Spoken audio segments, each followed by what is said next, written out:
Hello అండి. అందరికీ good morning అండి. ఈరోజు మనం చెప్పుకోబోయే స్టోరీ సన్యాసి వరాలు బేతాళ కథ.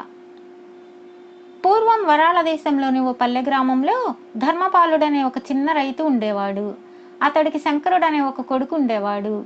తల్లి లేని శంకరుణ్ణి ధర్మపాలుడు అల్లారు ముద్దుగా పెంచి పెద్ద చేశాడు.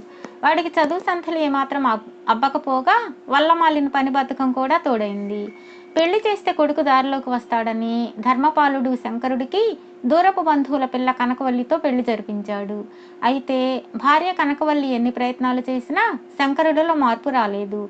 వాడు కడుపు నిండా తిని అది అరిగేదాకా ఊరంతా తిరిగి వస్తూ ఉండేవాడు. దానితో బాగా విసిగిపోయిన కనకవల్లి శంకరుడి మీద, అటువంటి కొడుకును తనకు అంటగట్టిన మామ ధర్మపాలుడి మీద అమితమైన కసి పెంచుకొని అనుక్షణం గట్టిగా అరుస్తూ వాళ్ళను సాధించడం ప్రారంభించింది. తర్వాత కొన్నాళ్లకు ధర్మపాలుడు పోయాడు. అప్పటి నుంచి శంకరుడి పాటలు రెట్టింపయ్యాయి. కనకవల్లి గయ్యాళితనం రోజు రోజుకి పెరగసాగింది. అయినా శంకరుడిలో మాత్రం ఎలాంటి మార్పు రాలేదు. ఒక రోజున పట్నంలో స్థిరపడిన శంకరుడి చిన్ననాటి స్నేహితుడొకడు అతన్ని చూడవచ్చాడు. శంకరుడు భార్యతో, "ఈ పూట నా స్నేహితుడికి కూడా వంట చెయ్యి" అన్నాడు. ఆ మాట వింటూనే కనకవల్లి తాటి ప్రమాణాన శంకరుడి మీద విరుచుకుపడి, "చిల్లిగవ్వ సంపాదించలేని నీకు వండి వడ్డించడమే దండగ పని. ఇప్పుడేమో నీ స్నేహితుడికి కూడా వంట చేయమంటున్నావు. దారేపోయే దానయ్యలకు విందులు చేయడానికి ఇది ధర్మసత్రం కాదు" అన్నది చేతిలోని పులుసు గరిటెను తిప్పుతూ. అరుగుపై కూర్చున్న శంకరుడి స్నేహితుడు కనకవల్లి అన్న మాటలు విని హడలిపోయి అప్పటికప్పుడే అక్కడి నుండి వెళ్ళిపోయాడు. స్నేహితుడు అలా వెళ్ళిపోవడం ఎంతో అవమానం అనిపించి అప్పటికే భార్య గయ్యాళితనంతో విసుకున్న శంకరుడు ఇల్లు వదిలి వెళ్ళిపోయాడు. వాడు పల్లెకొల్లంత దూరంలో ఉన్న అడవికి అడ్డం పడి చాలా దూరం నడిచాడు. ఆ సరికి చీకటి పడబోతున్నది. అంతలో, "ఎవరు నువ్వు? చీకటి కమ్ముకుంటున్నది. అడవిలో ఈ సమయంలో ఇంకా ముందుకు వెళ్ళడం ప్రమాదం" అన్న మాటలు వినిపించి శంకరుడు అటుకేసి తిరిగి చూశాడు. దాపులో ఒక ఎత్తైన రాళ్లగుట్ట మీద ఒక సన్యాసి కూర్చుని ఉన్నాడు. శంకరుడు గబగబా ఆయన దగ్గరకు పోయాడు. సన్యాసి ముఖంలో ఏదో తేజస్సు కనిపించింది. శంకరుడు సన్యాసి కాళ్ళ దగ్గర కూలబడి భార్య గయ్యాళితనం కారణంగా తను పడుతున్న కష్టాలన్నీ వెళ్ళబోసుకుని, "స్వామి, ఇక నాలో ఆ గయ్యాళి భార్యతో వేగే ఓపిక లేదు. ఆవిడ గయ్యాళితనం పోగొట్టే భారం తమదే. అలా కానప్పుడు తమకు పరిచర్యలు చేస్తూ అడవి మధ్య ఈ రాళ్లగుట్ట మీద తమతోనే ఉండిపోతాను" అన్నాడు. సన్యాసి శంకరుడి కేసి ముందు చిరుకోపంగా చూసి తర్వాత చిరునవ్వు నవ్వి ఒక క్షణకాలం తలాడించి కళ్ళు మూసుకుని పక్కనే ఉన్న కమండలంలోని నీళ్లు చేతి మీద వంపుకొని, "ఆ కనకవల్లి గయ్యాళితనం సమూలంగా నశించాలి" అన్నాడు నీళ్లను నేల మీదకి జారవిడుస్తూ. తర్వాత సన్యాసి శంకరుడితో, "నాయనా, ఈ కమ్ముకుంటున్న చీకట్లో ఇంకా అడవిలోకి వెళ్ళడం ప్రమాదం, కానీ బయటికి పోవడంలో ఎలాంటి ఇబ్బంది ఉండదు. ఇప్పుడే తిన్నగా ఇంటికి పోయి ఆ గయ్యాళి కనకవల్లి తీరు ఎలా ఉన్నదో గమనించు" అన్నాడు. శంకరుడు సన్యాసి పాదాలు తాకి ఇల్లు చేరేసరికి బాగా చీకటి పడిపోయింది. కనకవల్లి శంకరుణ్ణి గుమ్మం ముందు చూస్తూనే వెళ్ళి కాళ్ల మీద పడి, "నన్ను క్షమించండి. ఇన్నాళ్లుగా అనరాని మాటలతో మిమ్మల్ని చాలా వేధించాను. నా పాపానికి ప్రాయశ్చిత్తం లేదు" అన్నది కళ్ళ నీళ్లతో. శంకరుడి ఆనందానికి అంతులేదు. వాడు జరిగిందంతా భార్యకు చెప్పి, "నీలో వచ్చిన మంచి మార్పుకు కారణం ఆ సన్యాసి ఇచ్చిన వరం" అన్నాడు. ఆ మాటలు విని ఆశ్చర్యపోయిన కనకవల్లి, "చెప్పరేం మరి? దేవతలు వరాలిచ్చే కాలం చెల్లిపోయి సన్యాసులు వరాలిచ్చే కాలం వచ్చిందన్నమాట. ఎవరిదైతేనే వరం వరమే కదా" అంటూ తన చేతులకేసి కొద్దిసేపు పరీక్షగా చూసుకొని, "నా శరీరపు రంగు బాగా మెరుగవడంతో పాటు కాస్త స్థూలం కూడా తగ్గేలా ఆ సన్యాసిని వరం అడిగిరండి" అన్నది. చేసేది లేక మర్నాడు శంకరుడు మళ్ళీ సన్యాసి దగ్గరకు వెళ్ళి భార్య అందంగా మారే వరం సంపాదించి ఇల్లు చేరేసరికి మిరుమిట్లు గొలిపే అందచందాలతో స్వాగతం పలికింది కనకవల్లి. మరుసటి రోజు ఆమె శంకరుడితో, "ఎన్ని మంచి కూరగాయలు ఆకుకూరలు ఉన్నా కూడా నాకు రుచిగా వంట చేయడం చేత కాదు. ఇది మా ఇంటి ఆడపడుచులకు పూర్వం ఓర్వలేని వాళ్ళెవరో ఇచ్చిన శాపం.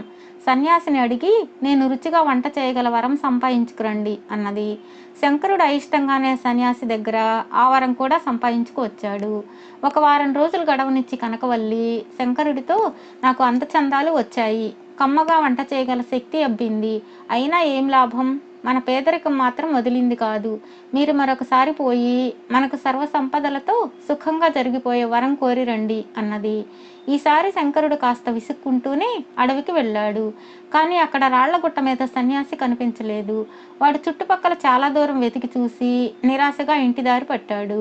వాడు పల్లె మొగలో ఉన్న పూటకోళ్ల బస ముందుకు రాగానే, నీ సమస్యలన్నీ తీరిపోయాయి కదా, ఇప్పుడు సంతోషంగా ఉన్నావా శంకరా అంటూ ఒకతను పలకరించాడు. గడ్డం తీసివేయడంతో శంకరుడికి సన్యాసిని గుర్తించడం వెంటనే సాధ్యపడింది కాదు. వాడు ఆయన్ను గుర్తించగానే ఆశ్చర్యంతో, స్వామి, ఇదేమిటి, మీ గడ్డం కాషాయ వస్త్రాలు ఏమయ్యాయి అని అడిగాడు. దానికి సన్యాసి నవ్వి, నా పేరు కాళీపాదుడు. ఎవరో గొప్ప వివేకి చెప్పినట్లు భార్య అనాకారితనం భరించడం అతి సులభం, గయ్యాళితనం భరించడం మాత్రం మహా కష్టతరం. నా భార్యలో ఉన్న ఈ 2 లక్షణాలు భరించలేక నేను సన్యాసం స్వీకరించాను. అయితే 6 ఏళ్ల ధ్యాన ఫలంగా వాక్శుద్ధి కలిగి నేనన్న మాటలు ఫలించి నీ కాపురం చక్కబడింది. అది చూశాక నా కాపురాన్ని కూడా చక్కదిద్దుకోవచ్చునన్న విశ్వాసం కలిగి కాషాయం విసర్జించి మా ఊరికి బయలుదేరాను అన్నాడు. ఇది విన్న శంకరుడు నిలువున కుప్పకూలిపోతూ, స్వామి, 6 ఏళ్ల కాలంగా ధ్యానంలో ఉన్నారు. మరొక్క రోజుంటే ఒక్కరోజు ఆ ధ్యానం కొనసాగిస్తే మీ సొమ్మేం పోయేది? మీరు మాకు సర్వ సంపదలతో సుఖంగా బతికే వరం ఇస్తారన్న కొండంత ఆశతో ఈ కారడవులోకి రాళ్లగుట్ట దగ్గరకు వెళ్ళి చూసి మీరు కనిపించకపోయేసరికి నిరాశతో ఇలా తిరిగి వస్తున్నాను అన్నాడు. శంకరుడి మాటలకు సన్యాసి కాళీపాదుడు పెద్దగా నవ్వి, శంకరా, కష్టే ఫలి అన్నారు పెద్దలు. బద్ధక పిశాచిని దూరంగా తరిమి చేతనైన పనిలో కష్టించడమే సుఖంగా బతికేందుకు మార్గం. మళ్ళీ ఏదో ఒకనాడు కలుసుకుందాం. ఇక్కడికి మా ఊరు చాలా దూరం, చీకటి పడక ముందే ఇల్లు చేరాలి అంటూ అక్కడి నుంచి కదిలాడు. కాళీపాదుడు తన ఊరు చేరేసరికి బాగా చీకటి పడింది. అతడు ఉత్సాహంగా తన ఇంటిని సమీపించాడు. ఆ సమయంలో తెరిచి ఉన్న కిటికీలో నుండి అతని భార్య బాలామణి 10 ఏళ్ల కూతురును 8 ఏళ్ల కొడుకును కసురుకుంటూ అంటున్న మాటలు అతడికి వినిపించాయి. కట్టుకుపోగలిగినంత ఆస్తిపాస్తుల్ని మీ తాత వదిలిపోయాడు. అయినా ఏం లాభం? వాటిని కాపాడే నాథుడే లేడు. సరైన అదుపు లేక మీకు చదువులు అబ్బడం లేదు. మరి 5-6 ఏళ్లలో మీ పెళ్ళిళ్ళు. ఇన్ని భారాలు నేనొక్కదాన్నే మోయగలనా? మీ నాన్న పెద్ద కిరాతకుడు. నేను గయ్యాళినే కావచ్చు, కానీ లోకంలో గయ్యాళి భార్యల భర్తలందరూ ఇల్లొదిలి సన్యాసుల్లో కలిసిపోతున్నారా? ఆ లెక్కన కోపదారులైన భర్తలున్న భార్యలందరూ ఏ సన్యాసుల్లో కలవడమో లేక ఏ నూతులోనూ దూకి చావడమో చేయక తప్పదా? చిచ్చి! ఆ తర్వాత ఏదో కంచులోట గోడకు టపీమంటూ కొట్టుకున్న పెద్ద శబ్దమైంది. కాళీపాదుడు వెనుదిరగబోయి ఒక క్షణం ఆగి తర్వాత మూసి ఉన్న తలుపు దగ్గరకు పోయి, బాలా, నేను తిరిగి వచ్చాను, తలుపు తీయి అంటూ తలుపు మీద కొట్టాడు. బేతాళుడి కథ చెప్పి, రాజా, శంకరుడు ఏ శ్రమ ప్రయాస లేకుండానే తన భార్య గయ్యాళితనాన్ని పోగొట్టేందుకు సన్యాసి కాళీపాదుడి నుంచి సాయం పొంది తన సమస్యకు పూర్తి పరిష్కారం సాధించాడు. కానీ తన 6 ఏళ్ల ధ్యానం ద్వారా వాక్శుద్ధిని పొందిన కాళీపాదుడికి మాత్రం తన భార్య గయ్యాళితనం నుంచి విముక్తి కలిగినట్టే లేదు. రోగికి తన చికిత్స ద్వారా వ్యాధి నివారణ చేసిన వైద్యుడు తనకున్న అదే తరహా వ్యాధిని చికిత్స ద్వారా నయం చేసుకోలేకపోవడం వింతల్లో వింత కాదా? ఈ సందేహాలకు సమాధానం తెలిసి కూడా చెప్పకపోయావో నీ తల పగిలిపోతుంది అన్నాడు. దానికి విక్రమార్కుడు, సన్యాసి కాళీపాదుడికి తన సన్యాసం మీద ధ్యానం మీద మొదట్లో అంతగా నమ్మకం ఉన్నట్లు కనబడదు. అయితే తన మాటలు శంకరుడికి మంచి ఫలితాన్ని ఇచ్చిన తర్వాత తనకు వాక్శుద్ధి లభించిందని గ్రహించాడు. ఆ కారణంగానే అతడు అడవిలో తన ధ్యానానికి స్వస్తి పలికి తన భార్య గయ్యాళితనాన్ని కూడా పోగొట్టి తిరిగి గృహస్థ జీవితంలో కుదురుకుందామని ఇంటికి బయలుదేరాడు. కానీ అతడి ధ్యాన వాక్శుద్ధులు ఆమె మీద ఏమాత్రం ప్రభావం చూపినట్టు లేదు. ఇల్లు చేరి ఆమె గయ్యాళి మాటలు విని తిరిగి అడవికి పోదామనుకున్న అతడికి ఆమె భార్యల గయ్యాళితనాన్ని గురించి, భర్తల కోపదారితనాన్ని గురించి అన్న మాటల్లో ఎంతో సత్యం ఉన్నట్లు తోచింది. అందువల్లనే తలుపు కొట్టి భార్యను కేకవేశాడు. తన ధ్యాన శక్తిని పరుల ప్రయోజనానికి కాక తన స్వప్రయోజనం కోసం ఉపయోగించుకోవాలన్న స్వార్థ చింతన కలగడం అతడు భార్య విషయంలో విఫలుడవడానికి ముఖ్య కారణం అన్నాడు. రాజుకి ఈ విధంగా మౌనభంగం కలగగానే బేతాళుడి శవంతో సహా మాయమై తిరిగి చెట్టెక్కాడు.